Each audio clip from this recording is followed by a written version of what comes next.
All right, here we are, another episode of Flipping Houses for Rookies. Although lately, I think it's been flipping houses for anyone, not just rookies. We've been doing Right? some advanced stuff lately, huh? Oh yeah, might as well dive in, right? I guess so. And I had when we first started, I used to have flack about this is supposed to be flipping houses, like renovation houses. Oh No, we flip pretty houses. yeah, that's It's right. much better. Anyways, episode number 397. Clear my throat here. Sorry about that. Here's the title. How do you know what creative real estate strategy to use with a seller? Here's the description. Are you sick and tired of having a blindfold on and walking around in the dark when talking to a real estate seller? You are not alone. Most real estate investors are stuck in a rut, throwing out generic offers and leaving sellers yawning and moving on to the next interested buyer. But what if you could understand how to craft offers so compelling, so irresistible, that sellers do a double take and often beg you to take the property? Uncover our successful formula to giving the perfect offer every time. Go beyond the high price game that leaves everyone feeling like a winner because your offers stands out from the crowd of boring, predictable proposals. I am talking about structured deals that have win-win scenarios and solutions nobody else is even considering. Whether you're a seasoned investor with a portfolio full of properties or a complete rookie starting out, this episode is packed with actionable insights and battle tested strategies that will transform your real estate game and explode your odds of landing the real estate deals you deserve. Tune in now, take notes, and prepare to increase your real estate wealth. Hmm. Hmm. End of podcast. No. That's all I've got written down today. No, so let's so wait a let's minute. do You told me you had a short write up. That was it. yeah, that was Okay, it. doke. Here we go. so first thing is housekeeping. So we record this podcast every Thursday morning at 9:30 a.m. and we live stream it to YouTube, Facebook, and LinkedIn. So if you would like to participate in the podcast or have questions about the topic of the podcast, you can go to any one of those platforms, and wherever they allow you to type something, you can type it there and I will get it on my screen and gladly answer your questions pertaining to the podcast. However, if it is not about the podcast, you I won't answer the question, but I will send you to WhatsApp Messenger. Let's talk real estate because we have 100 and something people in there that are like-minded. Napoleon Hill said you should be in a mastermind group, and that is definitely a mastermind group. Or you can go to flippinghousesforrookies.com and you could go to the top right hand corner, put in the support ticket. Okay, so with that said, make sure you like us, make sure you subscribe to us, and make sure you leave us a review. So here we go. You ready? Ready to go. Here I am, sitting in the living room of a very, very, very stinky, kind of not clean house. Hmm. South Elm Street, Wallingford, Connecticut. Okay. There's one guy or one boy sitting across from me, and his brother's in the bathroom. I can't remember the number of dogs, but it was 13 or 16 dogs in the basement. Holy Jesus. Kind of puppies. They're not really dogs. They're just kind of puppies. Oh, the kind that really pee all over the place. Perfect. And the house stunk like it. Holy Jesus! Did your eyes sting from it? Yeah. Yeah. Wait. Now So, these two boys, they're the owners of the house, though. yeah. Okay. So I was just going to tell you their parents had passed away. Oh. I think he was 21, about to be 22, and his brother was just about 18. Hmm. And they had this house and they were just living there. They didn't know what else to do, they didn't know where else to go. They were struggling with their mortgage payment Sure. because they were 21 years old and he was like, he had a job, but I don't think he had a job that would support a house. Yeah. And his brother was still in school working part time. Hmm.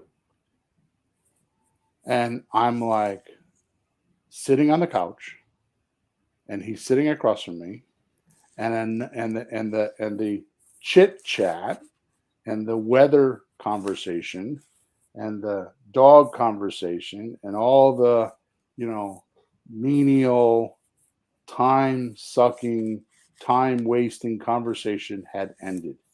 Hmm. He was patiently sitting across from me. We'll say nose to nose, toe to toe. We were not that close, but within 5 feet, anyways, staring at me and waiting for me to give him an offer. It was my first time. I had no clue what to tell him. You didn't have all your fancy formulas, your percentages, your equations. So Not yet. by this time, I had sold a $43,000 toolbox because I was in the automotive repair business. I had a Mac toolbox that was as tall as I was, and it was 6 feet wide, and it was jam packed with probably 15 or 20 years worth of collection of auto mechanic tools, Yeah. pneumatic tools, wrenches, all kinds of specialty tools. And I decided because I had gotten out of the gas station business, I had decided I was broke. I was dead broke. And I decided that I was going to sell that toolbox. Mm. Somebody offered me $5,000 for it. Ouch. I told him there's no way I would sell it for less than 7,000. He said, done. And he gave me the cash. Cash. Okay. He loaded the toolbox up on his truck. He had a flatbed truck.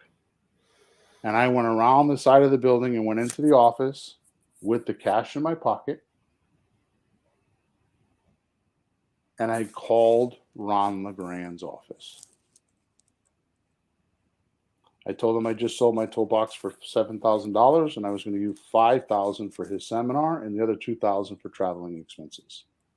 Man. Talk about rolling the dice, huh? I went to that seminar. I got all hyped up. At night, that one night, there was a couple there that was doing phone calls, and I remember staying for the after session and listening to the phone calls. I don't remember who was They're calling people with houses live sellers. Yeah, live purchase sellers. calls. Wow. Yeah. Wow. I remember looking at the person sitting with me. I don't know if it was my wife or my father, and saying, "Are you kidding me? I could do a better job than that." I went home, and it was 18 months later that I was sitting in this house. It took me 18 months, and I promise you, Peter, there are listeners right now that will hear me, and this will go right through them, and they will not get the meaning of this. They will not get it. They think that I'm selling them something or trying to convince them of something, or I don't know what it is. But I'm going to tell you that those 18 months were the worst months of my life because all I could think about was buying a house. My neediness level was so high, I was scaring everybody off. Oh, man. The only way I bought that house is I had to buy a coach. I signed up for Richard Roop's system. He was a student of Ron LeGrand. And my coach was Willie Hooks, which was an ex-NBA coach. No kidding. Yeah. He was the one that got me turned around. It was simple things. I spoke to him once a week. I emailed him more than that. And somehow I got turned around. And now, after I had put all my attention on getting a house, talking to a seller, I'm sitting in front of this seller wondering, what offer do I give him? Mm. Had no clue. But I remember Ron LeGrand saying in his seminar, subject to. It's the only thing I can remember.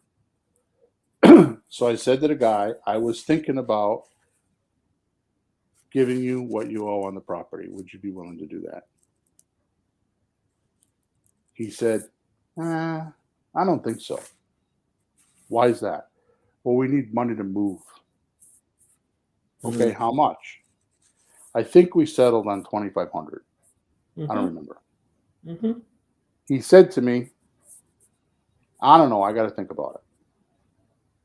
And then it happened. The world changed. The front door busts open, like literally busts open, and the sunlight is, because there's no lights on it. It's dark and dingy, and the sunlight comes through like a beam from a spaceship. And there is one of the most beautifulest women I have ever seen in my life. She was like a movie star. Like she just came off of Glamour magazine. Wow. Comes busting through the house. It's his girlfriend. Oh.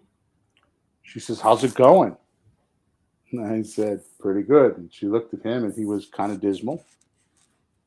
So I explained to her that I was there to buy the house. She goes, I know. Tell me about it. Sorry I'm late. And I told her what the offer was. And he said he needs to think about it. She said, okay. So I didn't know what else to do. So I'm like, well, here's my card. Here's my phone number. Why don't the two of you speak?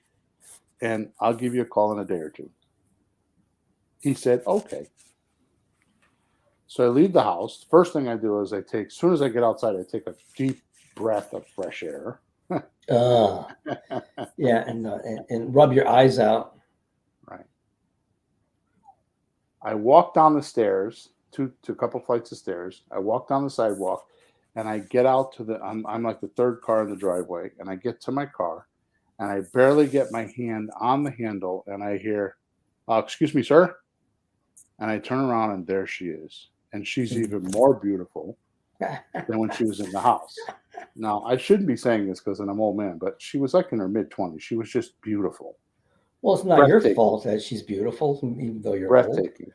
So I just froze because she's a beautiful woman, and I'm not very good with women. So I just froze, kind of geeky type I am, right? Okay. She said, tell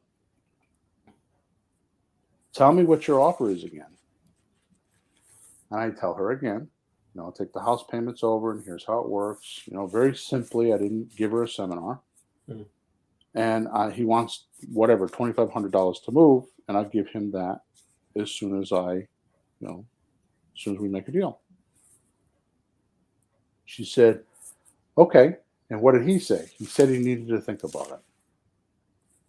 She said, okay, no problem. Call tomorrow at 11 o'clock or 2 o'clock or whatever, and he'll have his answer for you. I said, you got it. And I called the next day, whatever time she told me, and he said, yes, I want to do it. How do we do the paperwork? And how soon can we get it done? Yeah.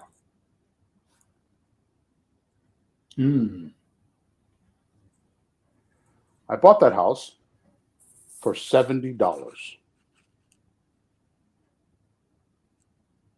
$70. $70. I went back after I spent an endless night of reading paperwork and trying to figure out how to do a subject to deal. I went back with a half a dozen documents because that's what Ron LeGrand told me to do. Right now, it's 2 years after the seminar. Remember that? Yeah, but you had the coach. Did they have paperwork too? The coach was gone. Well, the coach didn't have paperwork. No. Okay, so on the grant paperwork. Hmm. The coach was a mental coach, like mindset. Right. It wasn't. You got to realize this is a long time ago, 20 something years ago, Yeah. right? I fumble through the paperwork. I go back, and at the time, I make him meet me somewhere for a notary because there was no such thing as traveling notaries. Hmm. I get all the paperwork signed, and I go to the city hall, and I file the deed, which I put it into a trust, just like Ron LeGrand taught me. I put it into a trust, and I filed the deed. I don't remember who my beneficiary was. I think it was one of my sales guys. Hmm. It cost me $70. Okay. I raised the money. I had a partner at the time Hmm. who since I don't have very good things to say about. He stole a lot of houses from me, but not that house. He was the one that put up the 10 grand for the coaching.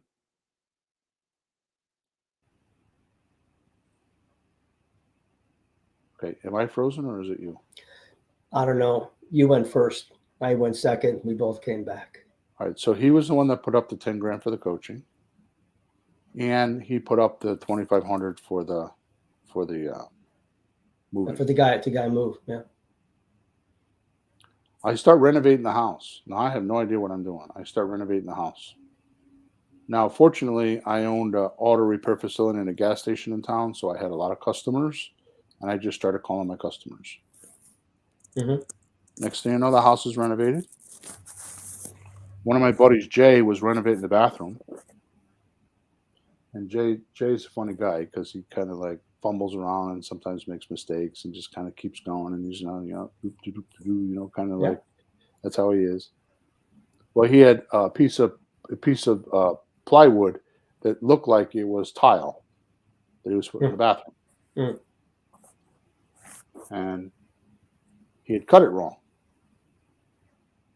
so he's going to throw it out. Mm-hmm. So I asked him if I could have that piece of plywood. He said, "Sure." So what are you going to do with it? I said, "I need to make something." He said, "Okay." I said, "You need help?" I said, "You got a cordless drill and a screw?" He goes, "Sure."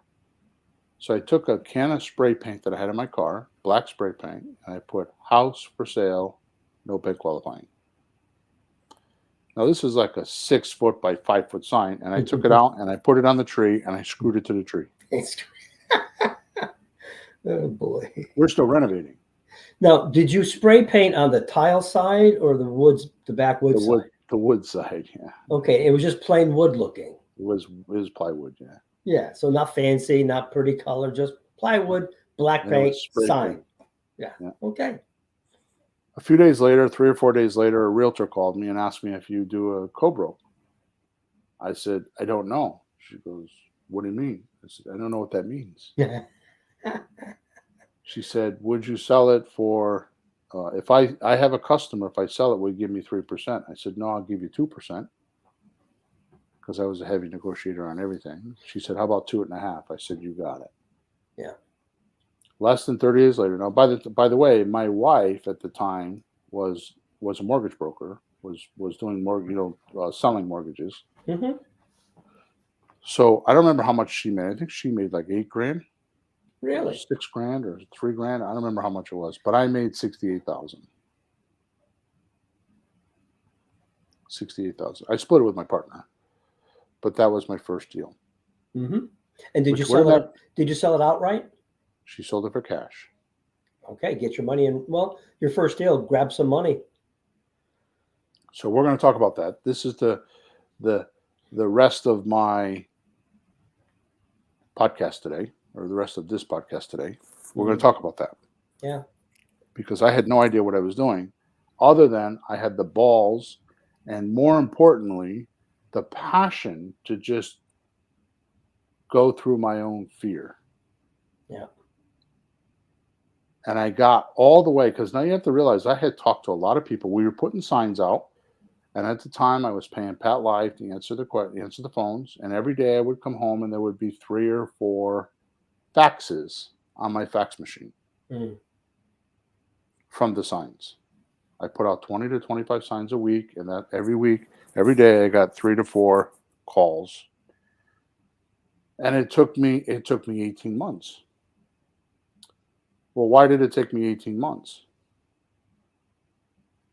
Well, it wasn't the amount of leads because Mm. I was getting 15 or 20 a week. Were you actually going and talking to them as well? I had been, yeah. Yeah. Okay. So you're talking to them, but the one you're talking about today is the first one that went through. Yep. Okay. So the coach helped a lot. Mm. We built, which we still have. You and I used to use it. We don't use it anymore. But we built my presentation pack, Mm. and that's what I would do. Is I would go through the presentation pack because back then we did less pre-qualifying than we do now. Mm-hmm. It's much different than it is now. So I start going. So now I do the one deal, and I start getting used to it, and I start doing more deals. I go from doing one to doing two in 3 months, and then three in 3 months, and like that. And I start Mm. doing more and more deals. And I'm up to a point where I'm doing between 5 and 7 deals a month, all within a year's time. Mm-hmm. The only thing that changed was my mindset. Okay. It wasn't anything other than that. So did you learn something on this first deal you're talking about, or as it went along, it evolved and you got it more figured out? Well, what did I tell you? What have I told you for all these years about your first deal? Mm. Well, one thing you said is whatever that deal is, you'll have some confidence in it because you know how to do that. You'll intend to try to do that with the rest of the deals because you know how that one And that's works. what you become good at, which is why I know this because that's exactly what happened to me. So Mm. now I carry my story a little bit further, and I'm doing nothing but subject to offers. Mm-hmm. Now, you have to realize I'm in Meriden, Connecticut. My competition at the time, not knowing it, was Dan Merrill and Robin Thompson. Robin Thompson lived in Waterbury, which is 15 minutes away from Meriden. Mm. My competition is Dan Merrill and Robin Thompson, who are way above me. They have money, they have deals, they're way better than I am, right? You got And cash. yeah, I didn't know this when I was doing this, Yeah. right? So, anyways, long story short, I start making deals, and I'm doing just subject to deals, right? Yeah. To a point where a couple of years later, 18 months later, I had $2.5 million worth of real estate, which now you realize is 20 years ago. So this is a big deal Yeah. because the Today's houses market, were that's 7 million, 8 million, right? yeah, the houses were 130, 150, $180,000 houses, right? Yup. Now they're 400,000. Yup. So my point is I had a portfolio of $2 or $2.5 million. I'm having lunch with my partner, and he owns commercial real estate, and he owns like 3 or 4 buildings, and he's making 150 grand, 160 grand a year off of 3 or 4 buildings. Mm. I have all these houses, and I'm barely making 2 grand a month. Mm. Thinking to myself, what have I done wrong? Mm. Well, what I did wrong is I took over a lot of subject to mortgages. I had a lot of deeds in my name, and I had no formula back then of how much equity. If they owed 190 and it was worth 190 and they were willing to give it to me for payments, I would take it. Mm. I didn't know about money now, money monthly, money later. Yeah. I didn't know about that. Was the cash flow decent, or the payments weren't enough for to What cover did the I just say? mortgages? I was barely making 2 grand a month Yeah. profit after I made all the payments. Yeah. I mean, I had dozens of houses, Yeah. and I bought them and I sold them and I was doing great, except I wasn't making any money. Wow. In the interim, I hire a acquisition manager. We get busy enough where he's too busy, where I'm like, I can't do this anymore. He needs to sell the houses. I hire another acquisition manager. I take him. His name was Bill. I take him and put him on sales, and I hire this new acquisition manager. Now, Bill was pretty good because he was around me when I was evolving, so I was learning things. Yeah. So he was good that way. He was learning with you. Yeah. The other guy's name was Chin. I start taking him around and I start selling. I start, he starts shadowing me Yeah. and I'm buying houses. Mm-hmm. And he would almost every time get in the car and he would ask me this question: how do you know what creative real estate strategy to use with a seller? Mm-hmm. Which is today's title. Mm-hmm. Now the podcast begins. Okay. Story's over. Lesson Well, no, starts. not really. I have more, but my point is this: I created a scale which nobody else has ever used or ever talks about, and I'm not a big enough guru for it to be popular because I just kind of do it here on my podcast. Mm-hmm. I do it with Creative REI Replay, and I do it with my coaching groups. Yep. It's a hierarchy type of a scale. So here's what I would like to portray to our listeners, which you should know this scale by now, but you need to realize the significance of it. Mm-hmm. And I want to talk about this just for a couple minutes because this is the formula that I speaketh of in the description. Yep. So it starts at the very top with a slot deal. A slot deal is a sandwich lease option transfer. That means that you are going to wholesale a lease option, and all you're going to make is your fee. You're not, there's no money monthly, there's no money later. It's just Mm-hmm. your fee, money now. Mm-hmm. That property can be purchased at up to 110% of its market value, Yep. and you could make money, Yeah. right? Yeah. That's the part that almost makes no sense, but it totally works. The first little weekend seminar I went to before I got connected with you on this was explain some of the types of deals, right? Showed us about, but nothing about like the percentage, like 100%. I remember the last day he's giving us examples. What would you do with this? What would you do with that? And he put it on the board that was like 100% equity. Everyone in the audience after 3 days is still scratching our heads like, you can't buy that. We totally missed the point because the slot deal would have worked, but he didn't explain it like with the percentage of the equity like you do. Right. So it went right over our heads without knowing the formula to say, well, in this case, I could do that. We're still trying to think what would work, and you can't do that. So it was amazing. And at the end, I should have knew that. And then I come to you, and you got these percentages. Like what?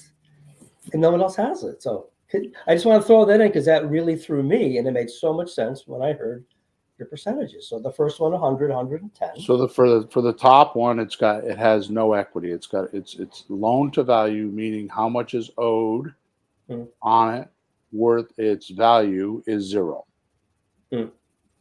The next one down is an option agreement, just a plain option agreement. That's like buying and selling as if you're a realtor, except without a license because you're part owner in the property because of the option agreement. You have a principal share. It's very minute, but because you're on the document as an owner, you can sell it just like a realtor without any license or fees. Yep. That's got to have 10% worth of equity. Mm-hmm. So the loan to value ratio, what it's worth compared to its value, has to be 90%. Maximum. Okay. The next one down is a rent to own, which is very similar to a slot deal. It's a sandwich lease option transaction. But you stay in the deal because the seller wants you to manage the property and they're willing to give you 15% worth of equity, and you're going to make 20 to 25% cash flow. Mm-hmm. So just because you and I went through this recently, I want to explain that. So if you have a $2,000 rent, 20% of $2,000 means you have to make at least $400 a month in cash flow. Yep. Okay, at least. Well, to make it worth your while. Right. So just fair. The reason why I'm telling you all this is because I don't want you to get out and have a $2.5 million portfolio making $2,000 a month. Yeah. I was a multimillionaire and I should have been rich. But I sold that portfolio off because as soon as I saw that, I sold it. I was also going through a bankruptcy at the time, so I didn't bankrupt anything, but I didn't do bankruptcy. I was just upside down with another business, Mhm. and I had a $250,000 debt, and I was looking to pay it off. Yep. Which all of this happened with real estate. Real estate paid for all of it, Mhm. which is why I got smart. Yeah, not the bankruptcy. That was the other business. Yeah. But the real estate, the profits paid it. So we have a slot deal, Yep. 0% equity. We have an option deal with 10% equity. Mhm. We have a lease option deal, sandwich lease option deal with 15% equity that we're staying in it. We're staying in it, so we got 15% equity, 20 to 25%. The slot deal, Yep. we're not staying in it. Right. Okay. Right. The next one down is a subject to. Mhm. Subject to has 20% worth of equity. In other words, they owe up to 80% of what it's worth. Right. With all the liens, with all the mortgages, with all the HOAs and the taxes and whatever's attached is no more than 80%. Right. This is the first place we get a deed. Mhm. The next one down is a rehab retail, which you have to get for 70% of loan to value, which means you Mhm. have 30% worth of equity. Mhm. The next one down is wholesale, which is 60% loan to value and 40% worth of equity. And then the last one is seller financing, which is 100% equity and no loan to value. Mhm. There's no loan. It's paid off, free and clear. So in the old days, what we used to teach, or what I used to teach, is ask the seller. The sentence was when we were doing the prospect suspect forms, we would ask the person. A lot of times we do something with the financing. You have a mortgage on the property, right? Mhm. Or how much do you owe on the property, or something like that. And they would Yeah. tell us. Mhm. And we would take that number and divide it into the value of the property, which we would get off of Zillow or Trulia or Redfin or Realtor.com, any one of those, right? Or a combination or an average of all of them, Right. right? And we would divide what they owe. We would put what they owe into the calculator, hit the divide button, and then what it's worth, and then hit equals, and it would give us a percentage. Mhm. Let's say that percentage was 75%. Mhm. So we would look at our chart, our formula, and say, well, we can't do a renovation, a rehab retail, because that's 70%. Mhm. But we can do a subject to deal because that's 80% loan to value and 75% is less than 80%. So that Right. meant that we could start at the subject to offer and Mhm. work our way up the scale until we found out what the seller was willing to do. Well, that sentence, stop. That is huge. What you just said. You gotta let people let that soak in. So whatever, like the lowest percentage is of loan and the highest percentage of equity on the chart, you can start there, and anything above that would work because it's less than a minimum. It's fine, but it gives you that or anything above, and then it's up to the seller whatever they're willing to do. Right. And just not here's the we talk about this, we laugh about some of the newbies, like, oh, I got a subject to deal because the percentage is right. Well, did you ask the seller? I mean, Right. it's up to the guy, but it gives you a possibility, and then if no, another possibility, and if no, another possibility. So you have a few offers you can make, and hopefully the guy's happy with one of them. So that's why But I say in right. the description, uncover our successful formula to giving the perfect offer every time. Go beyond the highest price game Mm, that that leaves everyone feeling like a winner because your offers stand out from the crowd of boring, predictable proposals. yeah. Because when you're doing that, there's a lot of things there. You're asking questions, you're finding out what the person's ruin is, like what's ruining them with this house, why are they selling it? It's Yeah. it's a very in-depth conversation. Right. It's not, to me, it's not just the number. Right. It's like, what's the person going through? Which deal? The deals are different. If the guy's staying in the deal, he has to deal with the property some more and handle things and maybe handle a tenant or he has to work on it some more. Once we get the deed, he doesn't have to do any work anymore. So it's not just a number. It's like, how much does the seller still have to do or not? How much do we have to do? And what works better for the seller that makes them happy? It's not just a number. So that one sentence was Charlotte was a says, love mouthful. that. Thank you, Charlotte. Okey-doke. So yeah, so here's what happens is you're in their wheelhouse now. You're giving them, because the formula is the correct math plus the seller's emotional desires Mhm. equals a deal. Yeah. So we're giving them the math and we're asking them, why are you selling? What's the problem?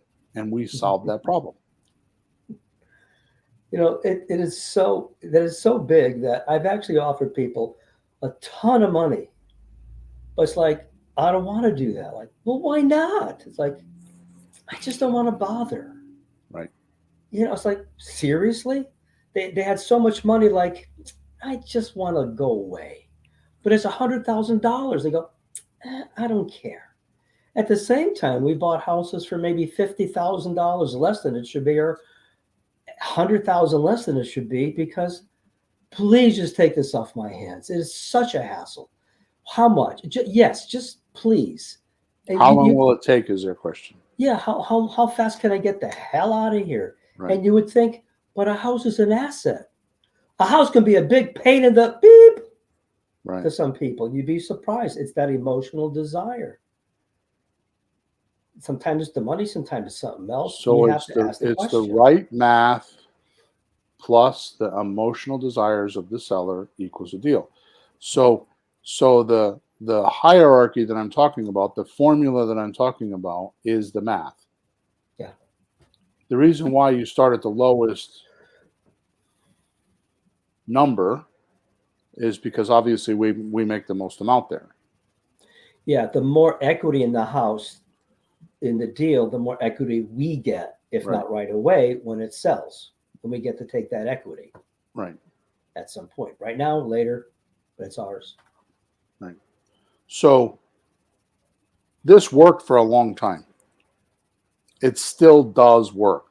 Mm-hmm. We have dozens and dozens and dozens of podcasts here because we're on episode number 397. So there's 400 episodes here. And there are dozens and dozens of podcasts that we did on how to have these conversations and how to talk to these people. And quite frankly, I generated, with the help of two other partners, there's four of us total, but Creative REI Replay. Mm-hmm.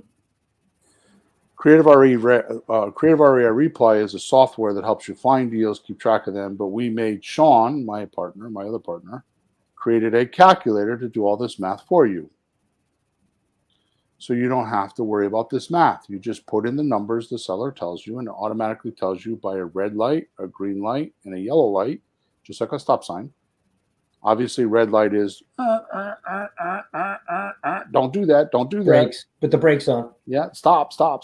Yellow light means, well, if you change a few numbers, you could probably do this deal. And a green light is go, baby, go, hit the gas pedal, get this document signed, you got a great deal. Yeah. Right? Well, this is over 20-something years. That calculator alone is nobody else has one like it because it covers all 7 of these deals.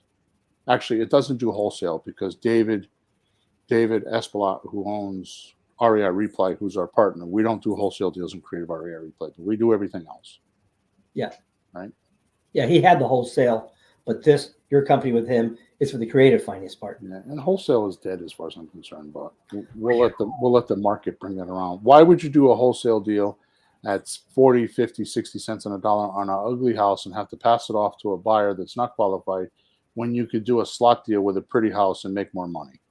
Yeah. In this market, you do a slot deal on a $400,000 house, you should make $20,000 or $30,000, no problem. You're not, and there's more of them, and it's easier to sell because it's pretty. why do a wholesale deal? Why be a wholesaler that has, 6 virtual assistants calling 10,000 people a week asking, would you sell for 5 cents on a dollar? Why do that? It doesn't make sense to me. But Nope. that's just my own thing, right? All right. So let's back up. So once you distinguish through conversation, I'm gonna come back. I just stopped that conversation about creative REI replay. I'm gonna circle back to that 1 second. I stopped it midway because I want to finish this thought and then come back to it. Sure. So once you figure out as you're going through the scale, which what we would teach for a very long time in the past is you start at the lowest one, say it's subject to, which by the way, the whole script, an entire script in the complexity of the script of a subject to deal is this. Would you be willing to sell the house for what you owe on it? Hmm. If they say no, you say, how much did you want? And if you could put the deal together because there's enough equity, because they want $5,000 or $10,000 worth of equity, you say, well, the only way that I can give that to you is to write you a note that's principal only, that's no interest, no payments. You get it when I sell the house. Yeah. And 90% of them say yes. Hmm. So they have a $200,000 house. They're asking 140. 20,000 of it is equity, and 120,000 of it is what they owe the bank. Yep. I did those deals, dozens and dozens and dozens of those deals. That's what I did for the first several years of my life. Yeah. Right. Which, by the way, what was happening was I was in all those houses, 12 to 15 houses a week, and I was losing deals because people were not taking the subject to, because they were like, I don't want the deed to stay in my name, and I didn't know what to do. Which is why I had to go. I didn't devise them. I had to go learn about these other deals like options and slot deals and subject, and land contracts and all these other deals. I had to continue learning till I can get it all in one package. Right. And then eventually I came up to a point to, no matter what the seller says right now, we have an offer, we have a proposal on what they want, no matter what. Right. Can you back up a sec though? I want to make sure I heard you. The seller said they didn't want you to have the deed, or they didn't want it in their name, because you're talking subject to. So they didn't want to give me the deed in the Right. mortgage stay in their name. Right. Okay. That was my biggest objection. It took me about 2 years to figure out how to overcome that. Yep. So when I'm here on the podcast and I'm just like, just do this, I don't tell my backstory enough. I don't tell you the pain that I went through, and I don't tell you the agony and the amount of effort that it cost me, and emotion and time, and sitting in houses and people saying no to me before I figured out that exact sentence, which is why I get a little testy when people change my words on my sentences, because I've done thousands and thousands of nose to nose, toe to toe. I lost track at 4,300 or 4,800 or something like that of sitting in people's houses. Now we don't do that, but back then we did. So the point is that you would start at, say, subject to, and what I would do is I would make that offer and I would talk about nothing but subject to, and they would say no, no, no. I would get 3 to 5 no's, and then I would sit back and I would lean back and I would say, well, how about this? I got another idea. And then I would move up to the lease option deal, and I would talk about that, and then they would say no, no, no, and then I would say, okay, well, how about this idea? And you propose each one as their own new unit at a time. Yeah. You do start, change, stop on just that deal strategy.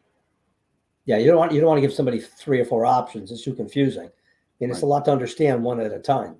Then when you get all done, they'll say, well, what about this one you were talking about? And they'll come back to the one that rung true to them. Okay. Mm-hmm. Mm-hmm. Now that was cool, and I still do that because it's easy to me. Mm-hmm. But as we were teaching people, it was too complex, and rookies were having trouble. Like, what deal do I do? Circling back to the creative REI replay thing. So now I'm thinking, well, if I build a calculator, then it'll be easy. This is pre the realization of what makes a deal? What makes a deal is the proper math plus the emotional uh, Desire. desire. Sorry, I went blank. Yeah. Equals a deal, because I'm teaching all these people in Creative REI Replay, because every Thursday night for an hour and a half, I'm on a call coaching them on this is what you do with your deals, Mm-hmm. right? Which is stupid for me because it killed my coaching business. Because why would people want to pay me coaching when I'm on this call for an hour, hour and a half every week, which is ridiculous because I don't do anything other than talk about the deal. In my own coaching group, I hold your hand and make sure the paperwork's right. I make sure you're saying the right things. It's a whole different thing. Yeah. And I'm telling you, if you think, whether it's me or anybody else, if you think you're going to actually do deals without coaching, it's a rarity. Some do it. And if you are doing deals without coaching, you're not doing enough. You're nowhere near your potential. Well, you And said a few minutes ago, it took you 18 months to get your first deal, but you had a coach to get that far. Without a coach, you probably I would wouldn't have never have. done it. I would have never done it without him. You know, and I was talking to you back in those days, but I had no idea what you were doing. Yeah. But even you, as smart as you seem and knowledgeable, you don't I start off like I this. still have coaches. Yeah. Well, to I learn the still have next thing, coaches. to move ahead. And the things change, the market, the Sean society. and I just bought a $30,000 coaching program. It never stops. Tiger Woods is like that. Why shouldn't I be like that? All the famous baseball players, football players, basketball players, they're all the same. You can always be better, right? Anyways, the point is that in Creative REI Replay, I'm like, do the math. And I realize, why aren't these people making deals? And it's because they have to figure out the emotional desire. So I went into apathy. I just gave up. I'm like, it seems too simple to me, but to others, it was too difficult. Too many pieces moving around, too many parts moving around. Too many people are linear. You do one thing and then the next thing and the next thing. They can't be encompassed and have 3 or 4 things going on at once. You have to be pretty good at any subject Yeah. to do that. And, you know, once you get there, it's hard to see why someone else can't see it. But when you're on the path, And it's an interesting phenomenon because I don't think I'm a smart guy. I'm just dumb enough to go do 4 or 5,000 deals, 4 or 5,000 nose to nose, toe to toe. I just got big balls. That's all. I just go talk to anybody. Yeah. My kids tell me that. It's like, Dad, you can't do that. What do you mean? You can't talk to everybody in the grocery store. I'm like, why not? They always talk back, right? Yeah. Especially with kids. They hate when I smile at kids and say hello to them. They're like, Dad, that's creepy. I'm like, why? The kid's a human being. Their mother's right there. I'm not doing nothing wrong. You know, like, I like your bow or whatever. Anyways, so they say that's creepy. So I stopped doing that. Anyway, so here's the point. I decided that what I needed to do is stick with one offer and teach that one offer until you can get used to the emotional factor. So the only way that you're going to do real estate is to put yourself in a position to talk to a seller and study your seller, because too many rookies, too many new people study real estate, the math, the bedrooms, the location, the comps, all the crap that's not going to buy them the house. See, they think they're realtors, huh? What they really need to do is they need to study the seller.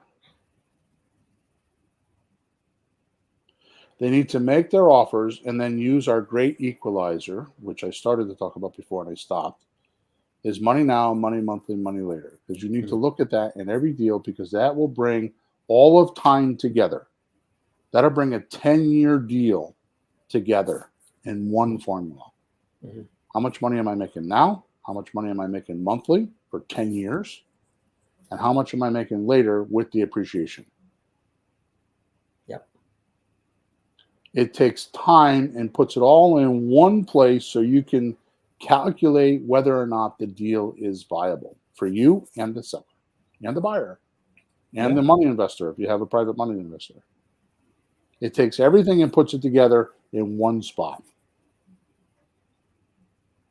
So lately, what we've done this past year is we teach people how to do the slot deal, which is a Mhm. sandwich lease option transfer, and we make the offer so irresistible, which is what I was talking about earlier in the program, is we show them how much money they're making by keeping the property for 3 years instead of selling it. And we have a script and a calculator that does all of that, which, by the way, that calculator, you get a free trial of it or free use of it, plus the script and everything I'm talking about. I put that link inside of the description and you can go get use of it. I think it's for 2 or 4 weeks or something like that. And you can go play around with it. So everything I'm telling you about right now is at your fingertips.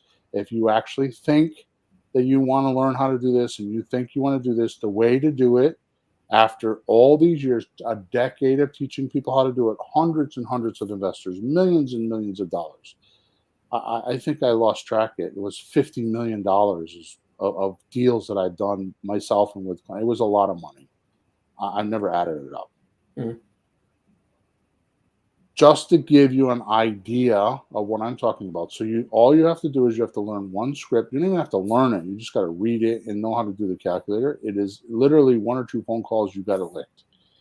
And the sellers love you because you're taking a house that's worth 200,000 and you're offering them almost 400,000 for that house over time. So they love you. So here's what I did, Peter, Mhm. just to prove my point. I asked my wife this morning if she knew how much I sold that house for in Elm Street, and we couldn't remember. But for some reason, I got a little glimmer of I sold that house for 168,000. Yeah. So I put that in the calculator. Mhm. So I told you I sold it for 168,000. I made 68,000. Right. Okay. I'm not sure if it was 168 or 198, but I took the lower number just to prove my point. Mhm. Okay. Had I hung on, so I made 68,000. You would think that that's a big payday, right? Yeah. Had I hung on to that property, which I wish I did, Mhm. and did a lease option. So in other words, I sold it to an end user that would have done a lease option, a rent to own. Mhm. Over the course of 10 years, which it's been more than 10 years, it's been almost 20 years. It's been more than 20 years. Let's do that because the calculator doesn't go that high. The total sales price at 168,000, which that house would be probably worth 350, 400 now. Sure. I would have made $161,000 for 10 years.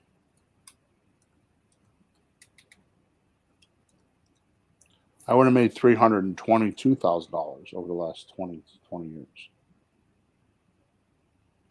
So if you do 68,000 divided by 322,000, I would have made 211% more money. Mhm.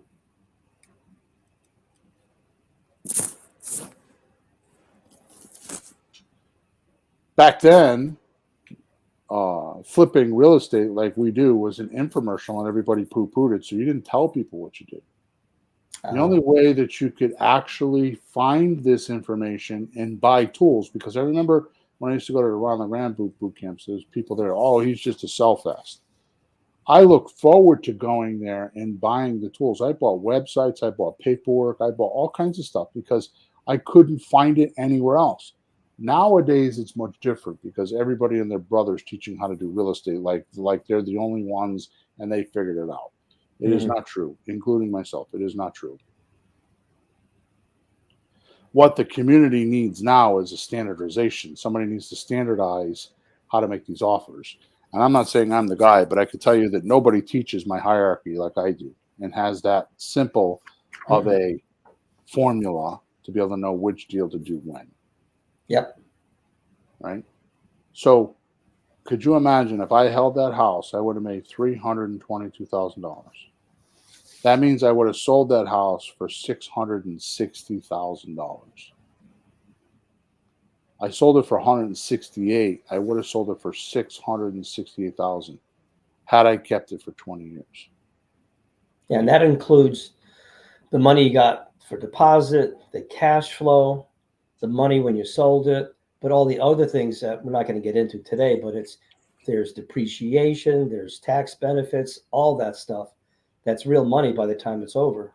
It's not just, it's beyond just the number. This is almost like the emotional desire to me. Like, wait a minute, if you hang out at that house and you get this benefit, you go to see the tax guy, you owe $20,000 less. Things like that you almost don't see. But saving 20,000 or 10,000 or 30,000, that's real money in your pocket that you get to keep. Yeah, but wait a minute. Yes, yes. I think you're missing the most important point. What? This is one house. Well, yeah. One house. If I did one a year for 20 years, do you usually have to put the cash down on sub two? So Charlotte says, do you usually have to put cash down on sub two? I've been focusing on slot because we don't have cash to invest. That is 100% correct, Charlotte.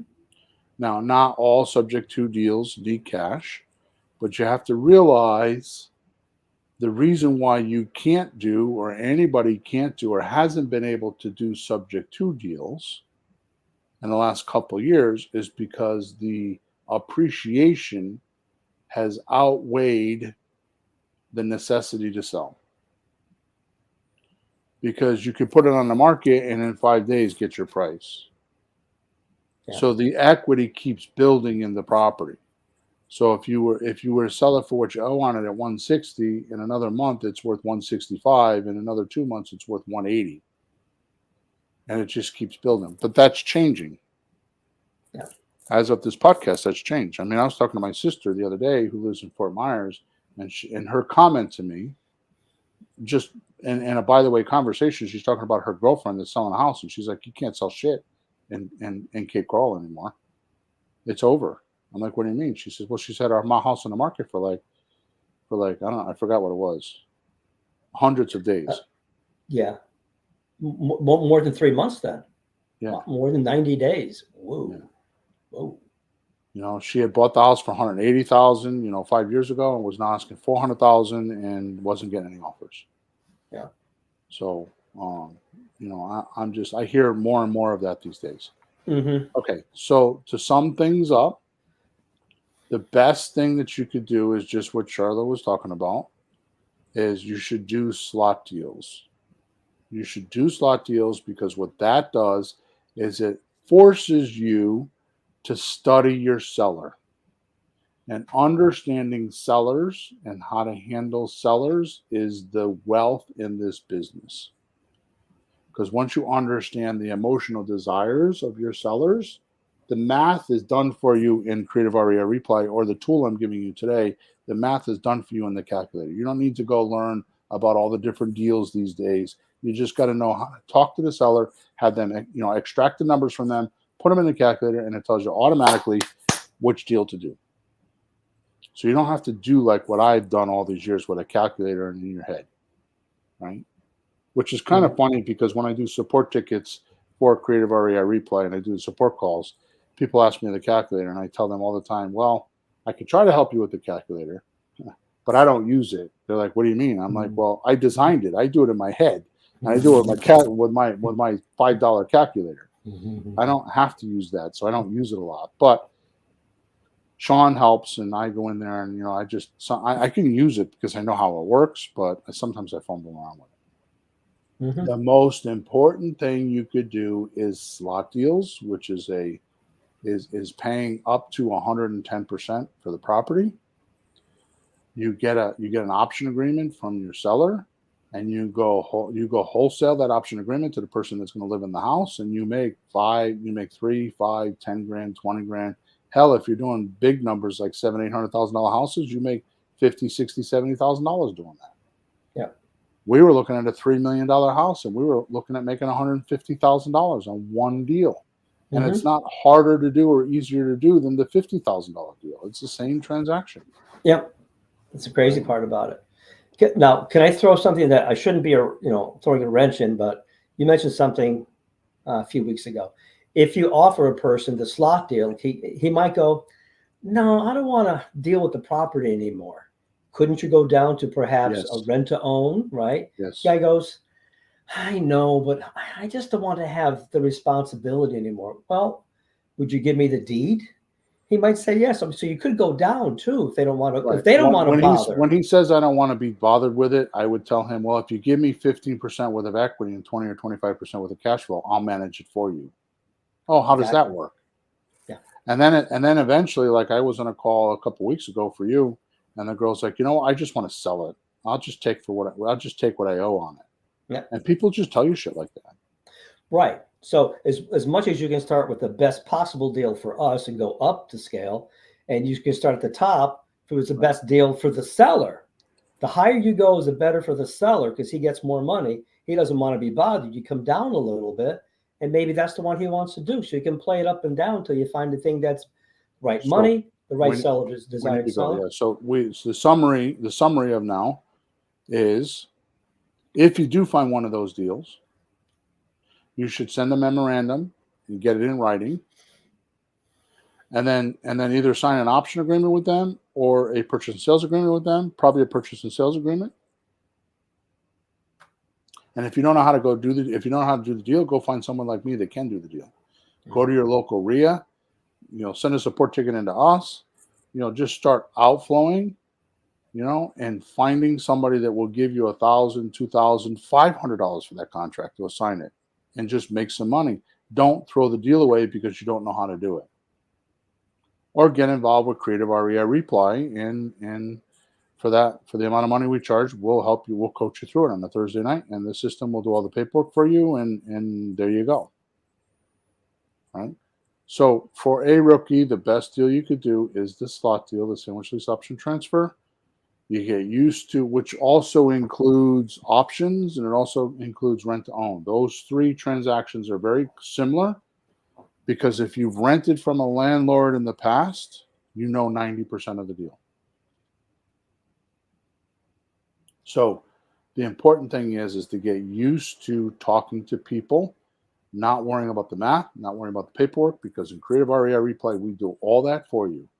Your only job is to understand the seller, so you can have a good conversation, so you can find out what's gnawing at them, what's ruining them, what's stopping them from moving on in their life with this house. And then when you do that and you get good at that, all the rest of it just falls in place. It is really that simple. So it's just a matter of getting on the phones and talking to people. And that is the trick of being successful in this business. So I think I've covered everything, Peter. I know I cut you off there a few minutes ago because we're at like 1 minute, 1 hour, 2 minutes. So is there anything else that you wanted to say? No, that was it. Yeah. I only say that because sometimes our listeners are a little more advanced, and it just dawned on me because you had said that about starting at the top slot deal, and you can come down if the seller, because I've seen that. No, I don't want to do that. Well, you go down a little, so you can go up or down. That's the point. Well, to your point, the solopreneur script, which you will get as part of the link in the description, does that. It starts at the top and works its way down. Mm-hmm. I don't know if you've ever noticed that, but we used to teach you start at the bottom, work your way up. And then I wrote the solopreneur script, and it starts at the top and works your way down. Mm-hmm. So it does exactly what you're talking about. Yeah, because again, it's the math that has to work for everybody, but it's what the person wants to do. It's their emotional desires. Makes it. Can't get it on that one. Okay. Thank you for being with us today. Thank you for listening. Hopefully you had some light bulbs go off and some aha moments. Because remember what I told you last week on the podcast. I'm not trying to change what you're doing. I'm just trying to change the way you think about creative real estate. And that's our plan. So I hope you flourish and prosper this week. Make sure you subscribe to us wherever you're listening to us or watching us. Make sure you like us wherever you're listening to us and watching us. Make sure you if you have any questions, you can go to WhatsApp Messenger and type in "Let's Talk Real Estate," or you can go to flippinghouses4rookies.com and click on the top right hand side button on the support button and send us an individual message. Okay. With that said, We will chat with you on episode number 398, which in time is 1 week from now. All right. Flourish and prosper. Have a good week. Thank you, everyone.